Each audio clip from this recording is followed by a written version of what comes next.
네, 안녕하세요. 네, 오늘 우리 금요일 또 금요 성경 공부 있는 날입니다. 또 오늘 구정이죠. 우리 떡국들 잘 드셨는지요? 예, 새해 주님 안에서 또 복된 하루하루 되시길 주님의 이름으로 축복합니다. 자, 오늘 우리가 창세기부터 우리가 천천히 말씀을 보고 나가고 있는데 오늘 함께 볼 말씀은 노아 홍수에 관한 이야기입니다. 우리 함께 성경을 찾아 읽겠습니다.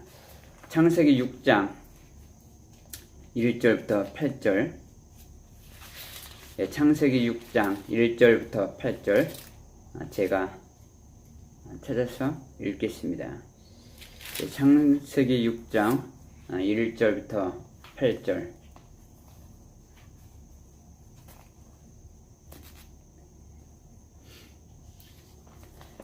어디 같이 찾아 읽었으면 좋을 텐데요. 어디 찾으셨나요? 우리 창세기 6장 1절부터 8절.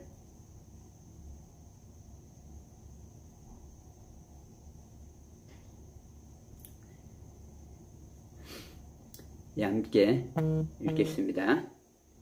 사람이 땅 위에 번성하기 시작할 때에 그들에게서 딸들이 나니 하나님의 아들들이 사람의 딸들의 아름다움을 보고 자기들이 좋아하는 모든 여자를 아내로 삼는지라. 여호와께서 이르시되 나의 영이 영원히 사람과 함께하지 아니하리니 이는 그들이 육신이 됨이라. 그러나 그들의 날은 120년이 되리라 하시니라. 당시에 땅에는 네피림이 있었고 그 후에도 하나님의 아들들이 사람의 딸들에게로 들어와 자식을 낳았으니 그들은 용사라 고대의 명성이 있는 사람들이었더라. 여호와께서 사람의 죄악이 세상에 가득함과 그의 마음으로 생각하는 모든 계획이 항상 악한 뿐임을 보시고 땅 위에 사람 지으셨음을 한탄하사 마음에 근심하시고 이르시되 내가 창조한 사람을 내가 지면에서 쓸어버리되 사람으로부터 가축과 기는 것과 공중의 새까지 그리하리니 이는 내가 그것들을 지었음을 한탄함이니라 하시니라. 그러나 노아는 여호와께 은혜를 입었더라. 우리가 그동안 창세기에 대한 말씀을 나누면서 창세기에 기록된 네 사건 중에 창조 타락을 봤습니다. 창세기 1장부터 11장까지는 네 사건이 등장을 하죠. 창조, 타락, 홍수, 바벨. 그래서 우리가 창조, 타락 보았고 또 지난주에 창세기에 기록된 족보, 특별히 가인의 계열의 족보를 우리가 보았고요. 또 오늘 이어서 우리가 노아의 홍수 사건 이번 주 다음 주 우리가 함께 보도록 하겠습니다.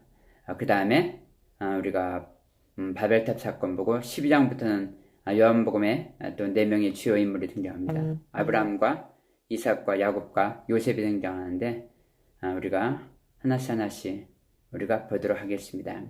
우리가 이렇게 함께 성경을 보다 보면 어느 순간 우리가 요한계시록까지 다 보게 될 겁니다.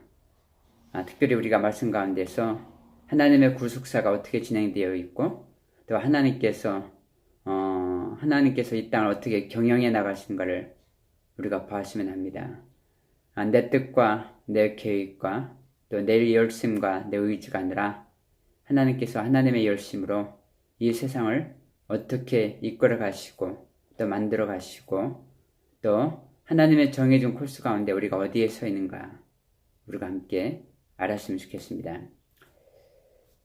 자, 이제 노아의 홍수를 우리가 함께 보겠습니다. 첫 번째 무대장치인 우리 홍수가 무엇을 상징하는지 우리가 함께 볼게요. 자, 성경에서 물, 바다, 홍수 이것은 무엇을 상징하냐 하면 죄와 죽음과 저주와 심판을 상징합니다. 이사야서 57장을 보면 오직 악인은 능히 안정치 못하고 그 물이 진흙과 더러운 것을 늘 솟쳐내는 요동하는 바다와 같다. 이렇게 말씀을 하고 있어요. 또 시편 32편 6절을 보면 이로 인하여 무릇 경건한 자는 주를 만날 기회를 타서 죽게 기도할지라 진실로 홍수가 범람할지라도 저에게 미치지 못하리라. 또 미가서 7장 19절을 보면 다시 우리를 긍휼히 여기셔서 우리의 죄악을 발로 밟으시고 우리의 모든 죄를 깊은 바다에 던지시리라. 이렇게 말씀을 하고 있습니다. 자, 물과 바다 홍수가 어떤 의미로 해석되고 있는지 또 어떤 용도로 쓰이고 있는지 성경은 우리에게 구체적으로 말씀을 하고 있어요. 죄악된 세상, 그리고 그 죄악된 세상에 부어지는 하나님의 심판, 그리고 저주를 상징하고 있다는 거예요.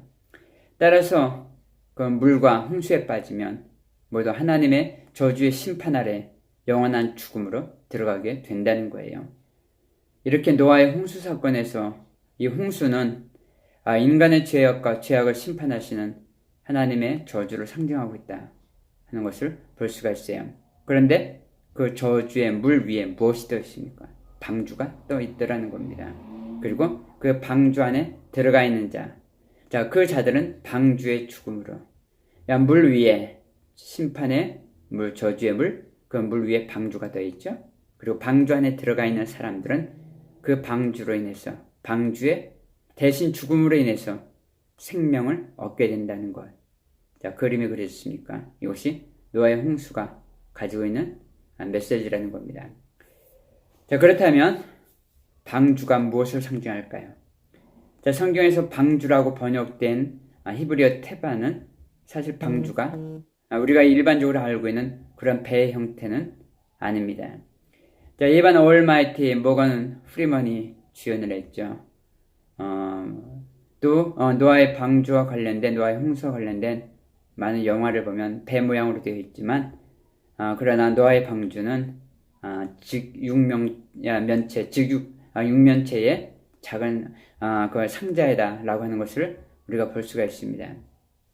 자, 구약에는 그 테바, 방주란 단어가 또 다른 한 군데 나오는 것을 볼 수가 있어요. 출애굽기 2장을 보면 그 여자가 잉태하여 아들을 낳아 준수함을 보고 그를 석 달간 숨겼더니 더 숨길 수 없이 되매 그를 위하여 갈상자를 가져다가 역청과 나무진을 칠하고 아이를 거기에 담아 갈대사이에 두었다. 자, 우리가 잘 알고 있는 모세의 이야기입니다. 자, 모세가 애굽에서 태어날 당시 애굽 왕 바로였죠. 히브리 사람들의 번성을 막기 위해 히브리 여인들에서 태어난 모든 사내 아이 다 죽여라, 이런 명령을 내렸죠. 모세의 부모는 모세를 낳고 석 달을 숨겼습니다. 그러다가 모세를 역청을 칠한 갈상자에 넣어 물 위로 떠다니게 만들었습니다. 그 모세가 탔던 갈상자가 바로 아크라는 겁니다. 이 성경을 보면 아크가 등장하는 곳이 세 군데가 있습니다. 노아의 방주, 그리고 모세를 담았던 이 갈상자, 그리고 법궤, 이것이 다 아크입니다. 그림에 그리시죠. 노아의 방주, 갈상자, 법궤, 생명과 구원에 관련되어 있는 단어입니다. 그래서 아크, 방주가 나오고 갈상자가 나오고 법궤가 나왔다. 하나님의 구원이 임했다라고 하는 것을 우리가 생각을 해보게 됩니다. 그러니까 모세는 노아처럼 이 방주, 이 테바를 타고 죽음의 물에서 건짐을 받은 자입니다. 그래서 모세가 뜻이 뭐냐면 죽음에서, 물에서 건져낸 자, 이런 의미를 가지고 있다는 거예요. 자, 모세는 노아와 그리고 그의 식구들처럼 히브리 사내아이들과 함께 저주의 물에 빠져 죽어야 될 자들이었습니다. 애굽에서 모두 죽어야 되는 그런 히브리 사내아이들의 운명은 죄로 말미암아 죽어야 하는 죄인들의 운명을 우리에게 보여주고 있는 거예요. 상징적으로 그 속에서 모세라는 아이가 방주에 의해서 그 담았던 갈상자 아크에 의해서 모세가 살아나게 되는 거예요. 자, 노아의 방주 그리고 모세의 갈상자가 이렇게 한 이야기를 담고 있다는 거예요.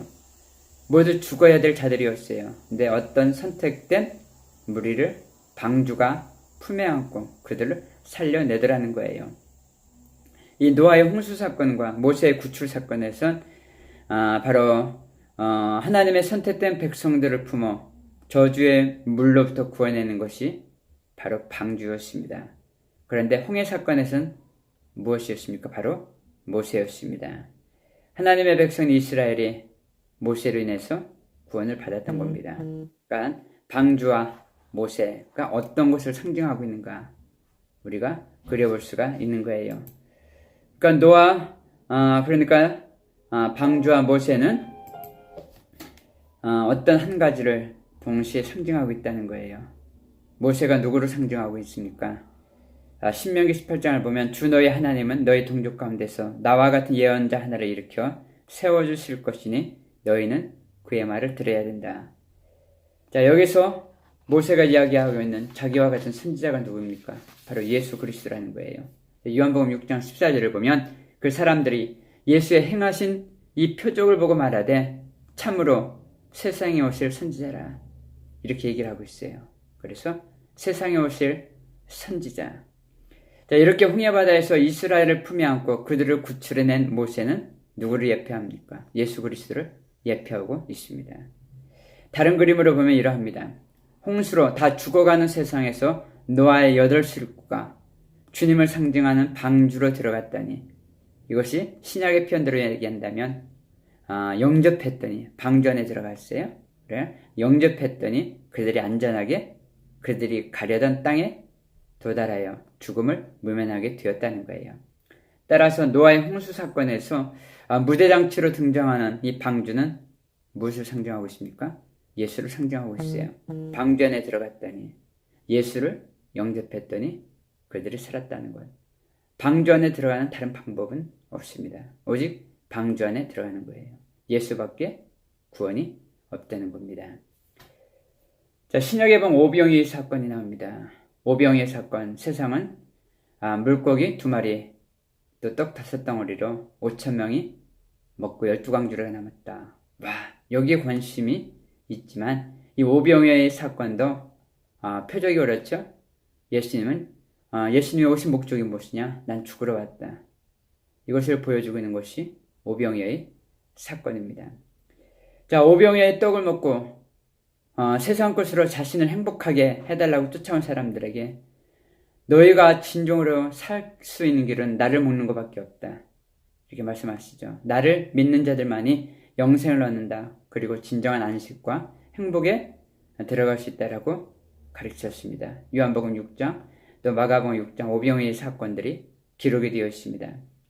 오늘 우리에게도 동일한 말씀을 주시고 있는 거예요.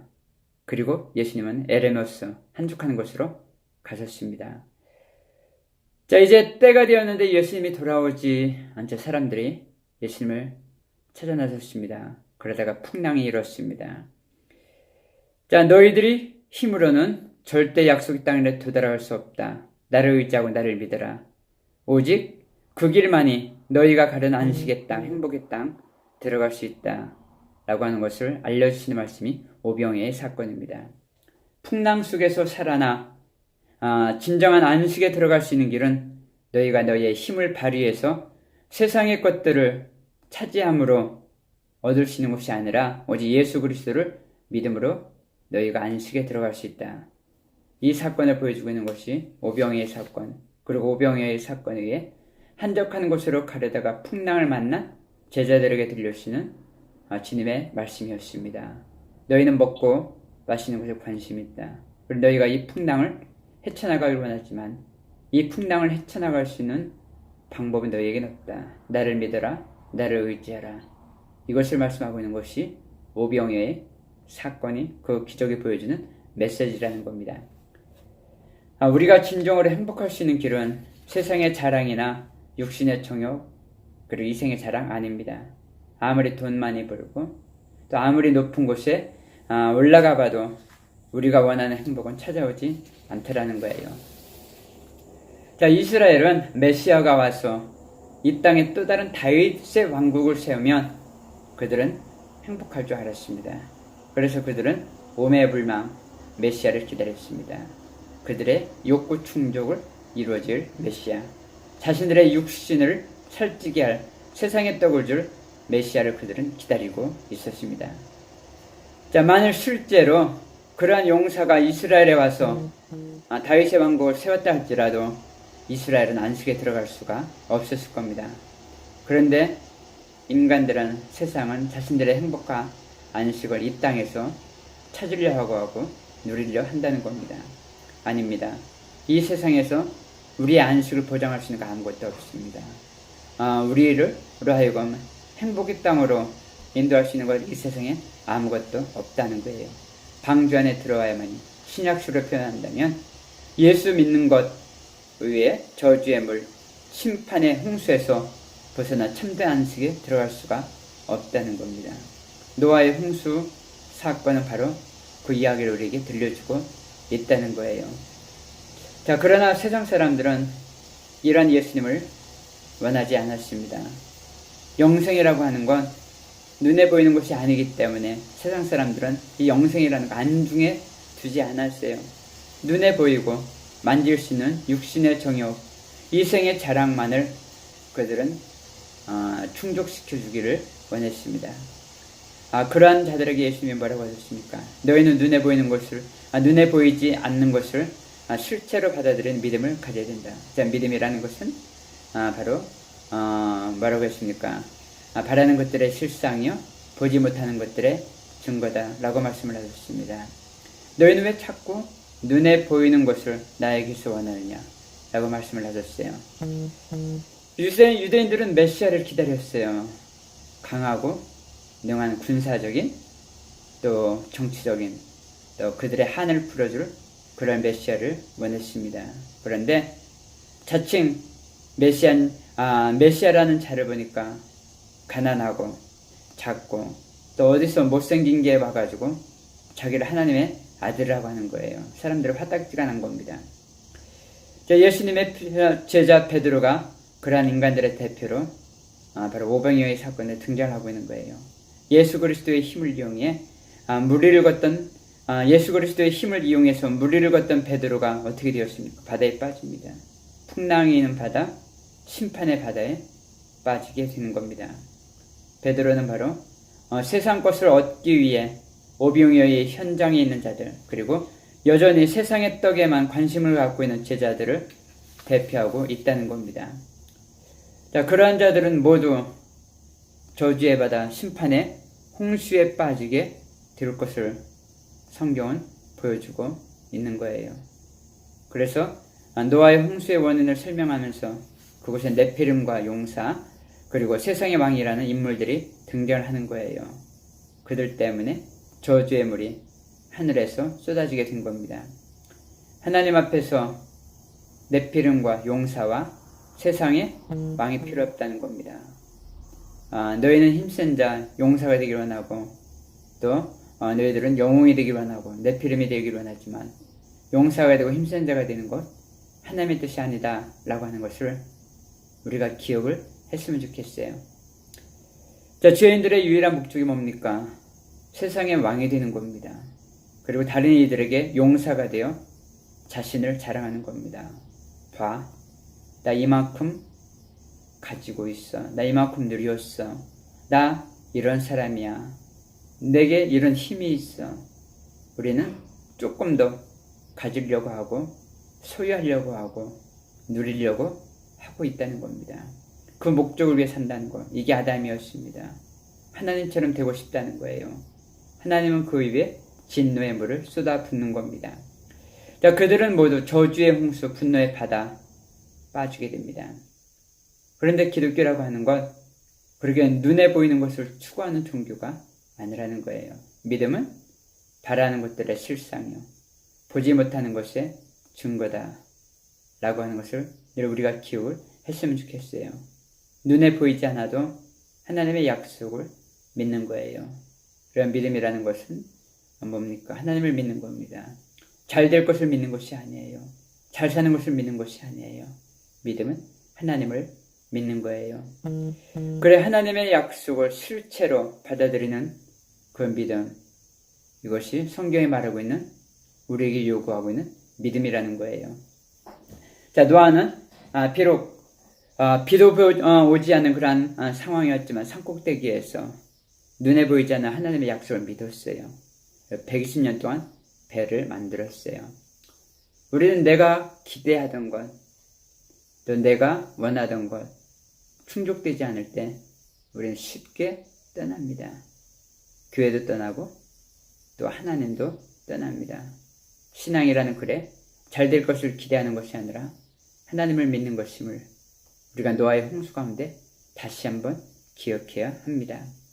비 한 방울 오지 않은 그때 노아는 배를 만들었어요. 120년 동안. 그 120년 동안 얼마나 많은 사람들의 조롱이 있었습니까? 얼마나 많은 사람들이 비웃었겠습니까? 비도 안 오는데, 비도 올 기미가 없는데, 배를 만들고 있다는 거예요. 하나님의 약속을 노아는 실체로 보았다는 거예요. 이걸 믿음이라고 하는 거예요. 자, 노아가 만일 눈에 보이는 것, 또 세상 부귀영화, 또 체면과 자랑을, 또 사람들의 인정받음을 추구했다면 그는 결코 배를 만들지 못했을 겁니다. 세상에 조롱을 했습니다. 그러나 조롱을 참으며 인내하며 그는 하나님만을 바라보았다는 겁니다. 그게 바로 믿음이라는 겁니다. 정리하겠습니다. 노아의 홍수는 하나님의 심판과 조절을 상징하는 겁니다. 일단 방주가 무엇이라고요? 방주 안에 들어가면. 자, 이것이 신약수로 얘기한다면, 예수님을 영접하면 그렇습니다. 세상과 함께 저주의 물에 빠져 죽어야 될 하나님의 백성들을 품에 안으시고 물에 빠져 죽으시는 예수 그리스도를 상징하는 것이다. 하는 것을 우리가 보았습니다. 따라서 우리는 지금 홍수와 같은 풍랑과 같은 인생길, 또 끝도 보이지 않는 이 코로나 바이러스의 위기 가운데서 물 위에 뜨신, 또 물 위를 걸으신 예수 그리스도 안에 있는 자들이다. 우린 방주 안에 들어온 자들입니다. 우린 그것을 기억해야 합니다. 예수 그리스도라는 배 안에, 방주 안에 들어가 있으면 산다고 하는 것. 자, 그러한 믿음과 함께 오늘을 우리가 이겨낼 수 있어야 한다는 겁니다. 힘들고 어려운 우리의 삶, 끝도 없는 고난의 연속이 우리 가운데 계속되고 있습니다. 삶도 녹록지 않습니다. 또 코로나가 지속되다 보니까 병원 가는 것도 쉽지 않습니다. 육신도 점점 더 곤고해져 가고 있습니다. 그러나 방주 안에 들어가 있으면 우리는 이미 산 자들입니다. 그러한 약속의 말씀을, 또 약속을 실체로 믿고 의지하며 끝내는 이겨내시는 저와 여러분들 되시기를 주님의 이름으로 축복합니다. 우리 함께 기도할까요? 하나님, 우리 남산 공동체, 우리가 함께 모일 수 있는 시간들이 많지 않기에 또 금요일날 우리가 줌을 통해서 또 유튜브를 통해서 함께 말씀을 나눕니다. 하나님, 우리가 얼굴을 마주대하지 못하는 여러 가지 제한이 있지만 또 이렇게라도 우리가 말씀을 나눌 수 있도록 하나님 도와주심을 감사합니다. 오늘 노아의 홍수 사건을 보았습니다. 때로는 거친 풍랑이 끊임없이 우리 가운데 다가오고 또 거친 그러한 비바람이 우리를 혼돈 가운데 몰아낸다 할지라도 우리가 방주 안에 들어가면 살 수 있다라는 그 믿음으로 오늘도 하나님을 의지합니다. 우리가 잘 될 것을 기대했지만 잘 되지 않을 때가 참 많았습니다. 치유받기를 원했지만 또 치유가 되지 않을 때도 많이 있었습니다. 좀 더 나은 삶을 살길 기대했지만 우리의 형편은 우리의 기대와는 점점 멀어질 때도 많이 있었습니다. 하나님, 그럼에도 불구하고 신앙은 정말 하나님을 의지하고 하나님을 믿는 것, 바라는 것들의 실상이요 보지 못하는 것들의 증거임을 다시 한번 깨닫고 눈에 보이지 않는 그 약속마저 우리가 실체로 받아들이고 하나님 믿고 의지하고 끝내는 승리하는 우리 남산 공동체 되어줄 수 있도록 주님 도와주시옵소서. 우리 성도님들 아픈 우리 분들 많이 있습니다. 우리 김순애 장로님 비롯해서 우리 가운데 암덩어리가 질병이 코비드-19이 왕노릇하지 않도록 하나님 모든 질병 그리고 모든 코비드-19 바이러스 또 모든 암덩어리를 하나님 강한 물로 다 쓸어버리셔서 우리 성도님들 우리 장로님 가운데 주님께서 깨끗이 치유함을 경험할 수 있도록 주님 만져 주시옵소서. 위로와 하나님, 세상에서 우리를 만져줄 것은 아무것도 없다고 하는 것을 다시 한번 기억합니다. 세상에서 얻을 수 없는 우리의 상한 마음, 또 우리의 곤고한 형편들을 주님께서 만져주시고 위로하여 주셔서 세상에서 줄 수 없는 그런 평안과 안식을 우리가 날마다 누리고 경험할 수 있도록 주님 도와주시옵소서. 예수님의 이름으로 감사하며 기도합니다. 아멘. 예, 성도님들 감사합니다. 우리 또 주일날 우리가 함께 이렇게 뵙도록 하겠습니다. 우리 백신 이제 65세 이상 백신을 지금 이제 맞으시는데 해당되시는 분들 백신을 꼭 맞으시고 우리가 이제 풍랑 지나고 함께 한번씩 예배 드리시는 그날이 오게 될 것을 이렇게 또 기대하며 기도합니다. 또 주일날까지 건강하시고 또 오가는 길 또 이제 미끄럽지 않게 늘 주의하시고